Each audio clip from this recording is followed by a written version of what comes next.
in our plans, we will work alongside the youth engagement program and also building connections with other commissions about to address the issues that are relevant with the youth right now. And we also ensure that our commissioners that are also part of another commission, they can bring our concerns as a youth, as a young people to their discussions, to their commission discussions. And I believe the representatives of youth in consultative bodies or even in the central committee will always bring forward the issues of young people experience.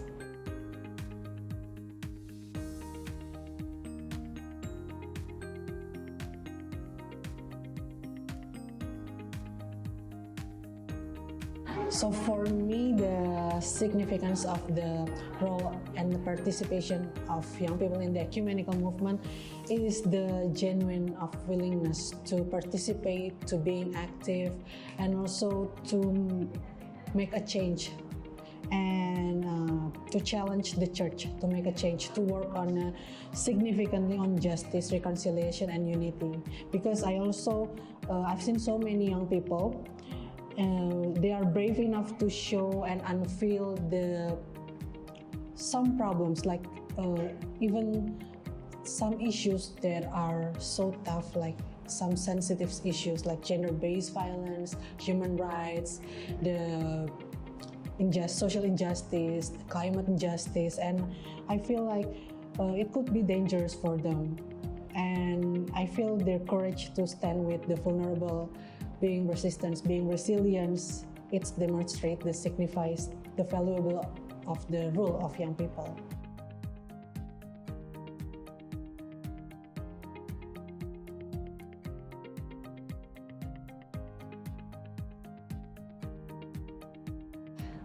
I think the challenges of youth in these days they are hard to express their voices because somehow what I've heard also from the commissioners of YPM and also what I observed from my own context is I find there's a frustration that of young people not being heard enough and not being recognized enough, and somehow they wanna the society and also the church want to hear us but disregard because there's a sense of underestimating the youth based on the experience.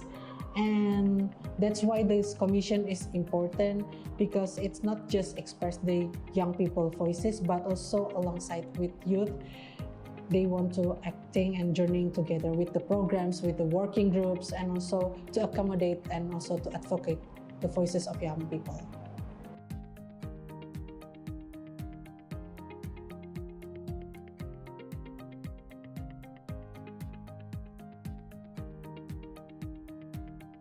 So it is always a good start to remember to look at our community first, to our young people, because I remember the words alone are not enough.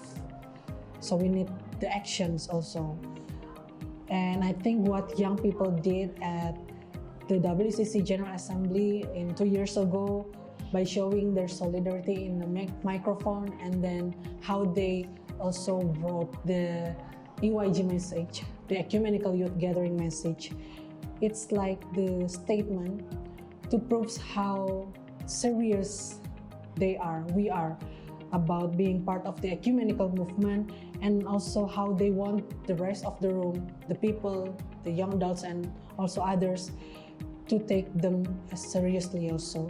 So we need still and always to act, to engage, to inspire young people to join us in companionship on our youth pilgrimage.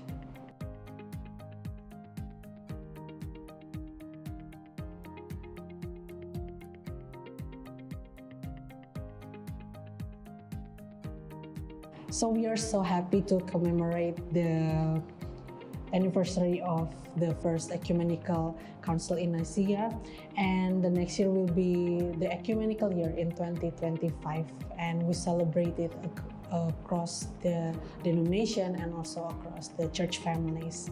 And for youth especially, I think we think that Nicene Creed is the result of the ecumenical unity, but we believe also that we must also reflect the Creed in our deeds. That's the important thing that I think the youth wants to be reflect on the Nicene and also the ecumenical year.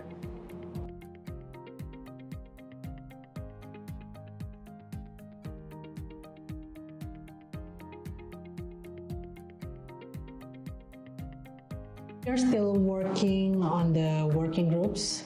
We want to establish the working groups and also for the selecting the vice moderator. But we are happy and looking forward to what we can do and to celebrate the ecumenical year in 2025 and to highlight the church journey in the unity.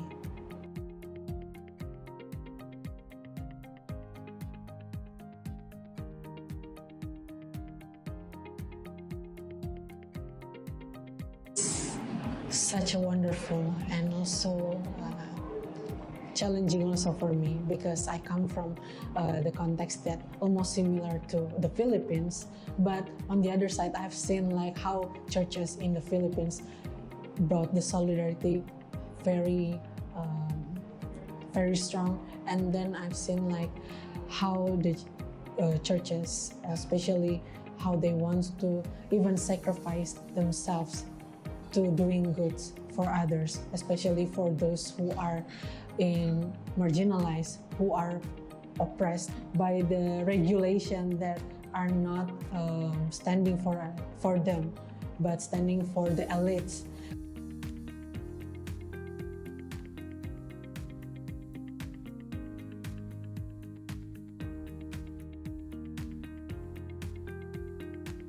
So it is important for us as young leaders and representative of our churches and communities to always have a sense of companionship with others, so we can act and journeying together in the pilgrimage of justice, reconciliation, and also unity. And our journey involves standing in the solidarity with other young people who are facing the hard times due to their circumstances.